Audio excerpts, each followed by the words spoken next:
In chemistry, symbols are the representation of an element. Okay, and it is simple to use the symbol of an element rather writing the whole word of an element again and again. Are you getting that? So if you're talking about hydrogen, right? So we cannot write hydrogen every time, right? It is not convenient, right? So instead of writing hydrogen every time, we will use symbol of hydrogen, so that which is simple to use, right? Which is simple to write. Okay, so Daltons was the scientist who introduced symbols for representing elements for the first time. Is that clear? So for hydrogen, he introduced like this dot. Okay, for carbon he was using like the solid box, solid circle, right? Then sulfur, he was using like this circle with cross, right, with this. Then phosphorus, right, like this. Okay, so these symbols, you can say these are the symbols which Daltons proposed, right, to represent the elements for the first time. So as the Dalton symbols for elements were difficult to draw, right? These are difficult to draw, right? However, there are many more. And it is also inconvenient to use. So modern symbols for the element were introduced by J.J. Berzelius. Okay, so modern symbols of elements was introduced by J.J. Berzelius, and these are defined as a shorthand representation of the name of the element. So in the beginning, the names of elements were derived from the name of the place where they were found for the first time, right? But nowadays, it is an IUPAC, International Union, IUPAC, International Union of Pure and Applied Chemistry, who approves the names and symbol of the elements. So many of the symbols are the first one or two letters of the element's name in English. Okay, the first letter of the symbol is always written in capital letter, and the second letter of the symbol as a small letter, right? For example, if we are talking about chlorine, right? So chlorine symbol will be like C, and then C will be capital and L will be small. Okay, if we are talking about the zinc, then Z will be capital and N will be small. For aluminium, the symbol is used as A and L as small, right? So these are the examples. Symbol of some elements have been taken from their names in the different languages, right? So they are not according to their English names, right? They are taken from the Latin, German, and Greek. For example, if we talk about iron, right? So the symbol of iron is Fe, right? It is taken from the Latin name that is ferrum. Okay, so that's the reason we have taken Fe, and this Fe is for iron. Similarly, gold, right? The gold symbol of gold is Au, which is taken from its Latin name that is aurum. Okay. Then similarly, potassium. The symbol of potassium is K. This is taken from the Latin word kalium. Okay. Similarly, chlorine. Chlorine is Cl, right? It is taken from chlorus. Okay. Chlorus. This is the Greek name. Then cobalt. Cobalt is taken as Co with the word kobold, a German name. Sodium, it is taken as Na from the word natrium, which is the Latin name, right? So in this way, there are certain elements which have been taken, the names of the symbols of their names have been taken from the Latin, German, and Greek words. Is that clear? So let's see what are the different symbols for these elements.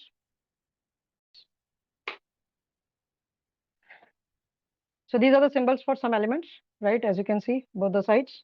Okay, aluminium, Al, argon, Ar, barium, Ba, boron, only B, bromine, Br, calcium, Ca, carbon, C, copper, Cu, fluorine, F, gold, Au, hydrogen, H, iodine, I, iron, Fe, lead, Pb, magnesium, Mg, right?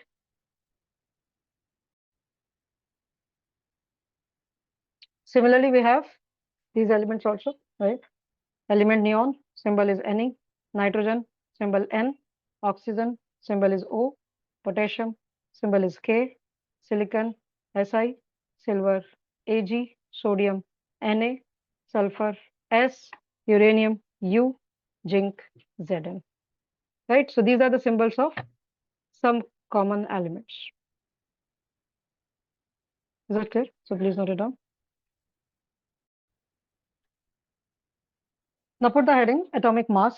Now what is atomic mass? Atomic mass of an element is the relative mass. It is the relative mass of its atom as compared with the mass of an atom of carbon-12 isotope taken as 12 units. Now what does it mean? According to Daltons, each element has a characteristic atomic mass, but determining the mass of an individual atom was a relatively difficult task. Why? Because atom is very, very small. Therefore, the relative atomic masses were determined using the laws of chemical combinations and the compounds which are formed. So for this purpose, initially, 1/16th of the mass of an atom of naturally occurring oxygen was taken as a standard unit because oxygen reacted with large number of elements and formed the compounds because oxygen is in abundance. And this unit gave masses of most of the element as the whole number, right? But in 1961, carbon-12, C12 isotope, it was chosen as a standard reference for measuring atomic masses universally, right? So atomic mass which we are defining is actually the relative atomic mass. And how we can define it? It is defined as the number of times a given atom is heavier than 1/12th of the mass of one atom of carbon-12 isotope. Is that clear? Okay. So why? Because exact mass is very difficult to calculate, right? Because atom is having very, very small size. And that's the reason we are finding the relative atomic mass, right? Now, what is atomic mass unit? Atomic mass unit. Atomic mass unit. Atomic mass unit is defined as, it is defined as the mass unit equal to exactly 1/12th of the mass of one atom of carbon-12 isotope. Okay, right? So what is atomic mass unit? It is defined as the 1/12th of the mass of an atom of carbon-12 isotope on the atomic scale, right? And it is abbreviated as AMU, right? It is abbreviated as AMU, atomic mass unit. Okay, so what is one AMU, atomic mass unit? It is 1/12th of mass of carbon-12 isotope, right? So when we say one atomic unit, right, one atomic mass unit, it means it is equal to the 1/12th of the mass of carbon-12 isotope. Okay, so atomic mass of an element may therefore also be defined as the number of times as atom of that element is heavier than 1/12th of the mass of an atom of C12 isotope, right? So this is atomic mass and atomic mass unit. So the atomic mass is actually the relative atomic mass, right? Okay, so atomic mass of any element is the number of times an atom of that element is heavier than 1/12th of the atom of the mass of the atom of C12 isotope, right? And we are taking it in atomic mass unit. So 1 AMU is equals to 1/12th of the mass of C12 isotope. For example, let's understand this. For example, an atom of magnesium. Okay, if we talk about an atom of magnesium, okay, it is found to be 2 times heavier. It is 2 times heavier than carbon-12, right? That means it is 24 times heavier than 1/12th of the mass of carbon-12 isotope, right? Carbon-12 atom, right? So what will be the atomic mass of magnesium? Therefore, atomic mass of magnesium will be 24, right? So what it is? It is 24 AMU, atomic mass unit. right? So no unit should be written with the atomic masses because these are the relative masses, right? This is not the exact atomic mass. This is the relative atomic mass. And that's the reason we are using AMU, atomic mass unit. Now taking the mass of carbon 12, right, as 12 on the atomic mass scale, the relative atomic mass of hydrogen is, relative atomic mass of hydrogen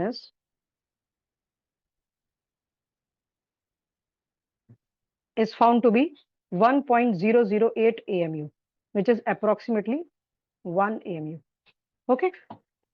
So in number of cases, the element is found to exist in a number of isotopes, right? So in such cases, average value is taken, right?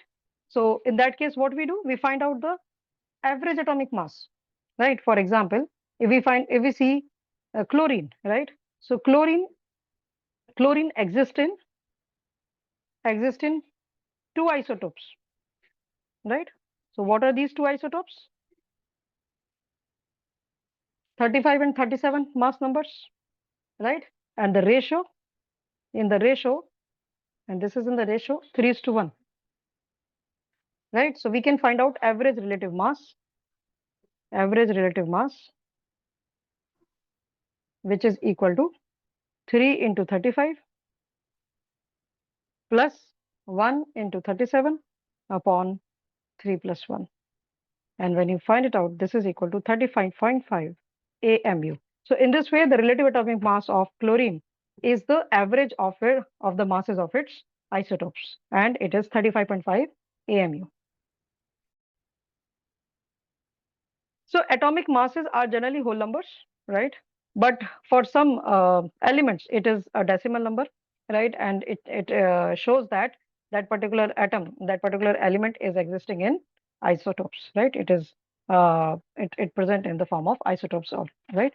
So that's the reason it is having the atomic mass unit or atomic average relative mass, which is in decimal, right? So chlorine is one of the examples. Is that clear?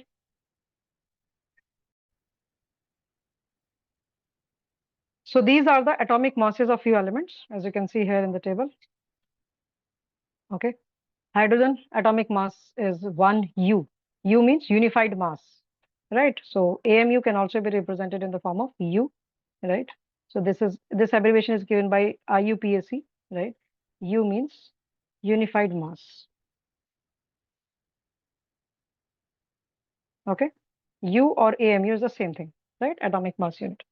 So hydrogen is 1, carbon 12, nitrogen is 14, oxygen atomic mass 16, sodium 23, magnesium 24, sulfur 32, chlorine 35.5. So you can see here this is in decimal because chlorine occurs in isotopes, right? Okay, so we are finding the average of the atomic masses of the isotopes, right? That's why we are getting 35.5 and calcium 40, right? So these are the atomic masses of few elements. So these are not the atomic mass of the atom of these elements. These are the relative atomic mass, right? In comparison to carbon 12 isotope. Is it clear? Right. Okay. So these are the relative atomic masses. Okay. So atoms of most of the elements are not able to exist independently. Atom forms molecules and ions, and these molecules or ions aggregate in large number to form the matter that we can see, feel, or touch. So whatever we can see in our surrounding are made up of these molecules, right, or these ions, okay, which is a combined form of atoms of different elements or atoms of same elements. Okay, so now in the next section, we are going to discuss what are these molecules.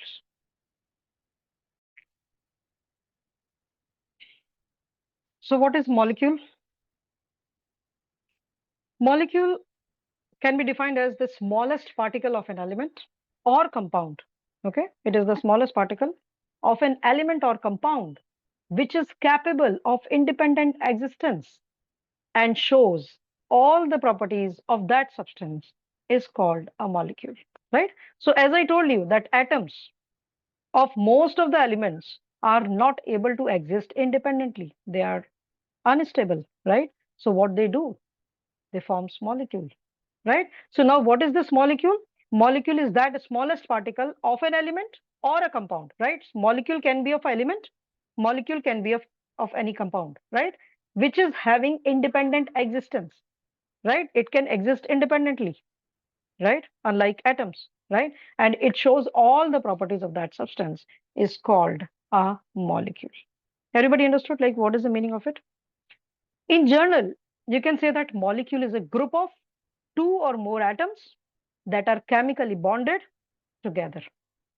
Okay, atoms of the same element or of different elements can join together to form molecules. Is that clear? So they are bonded together chemically.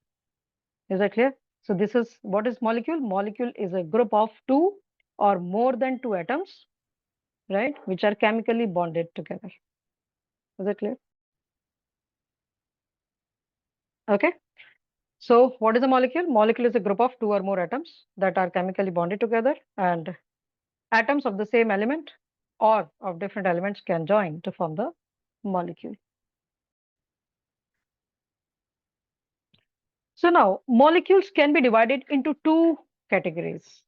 Okay. So there are two categories. One is molecules of elements. Okay. Molecules of elements. Molecules of an element contain same type of atoms. Okay. Now in these type of molecules, all atoms are of same element. Okay. Molecules of many elements are made up of only one atom of that element. Is that clear? Right. So first write down. So molecules of an element contain same type of atoms, right? Okay. Means elements of atoms of same elements will combine together to form molecules. However, there are many elements, or you can say many molecules, right, which can exist, right? Means there is only one atom of that element. For example, the noble gases, right? Noble gases like argon, helium, neon, right? These can exist independently because these are the inert gases, right? And their molecules contain only one atom of that element, right? Okay. But the molecules of most of the non-metals, these are made up of more than one atom. For example, if we talk about oxygen, this is O2, right? Means it consists of two atoms of oxygen.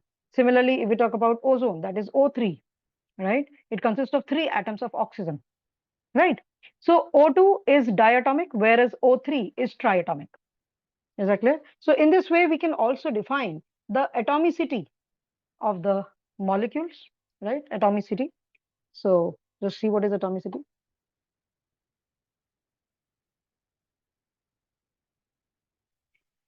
Atomicity is defined as the number of atoms present in a molecules. So how it is defined? It is the number of atoms present in a molecule. Is that clear? Okay, so on the basis of atomicity, we can classify atoms. We can classify atoms as monoatomic molecules. Monoatomic molecules. What are these molecules? They consist only one atom. Okay, they consist only one atom in the molecule, right?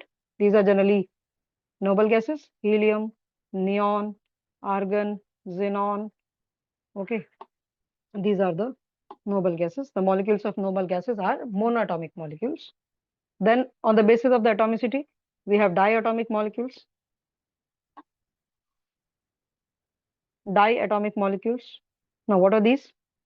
They consist of two atoms in the molecule, right? For example, so diatomic molecules like H2, hydrogen, oxygen, O2, nitrogen, N2, iodine, I2, okay, chlorine, Cl2, okay, HCl, one atom of hydrogen, other of chlorine, right? Okay. So these are all diatomic molecules. Then the third is triatomic molecules. Triatomic molecules. It consists of three atoms in one molecules. In one molecule consists of three atoms, right?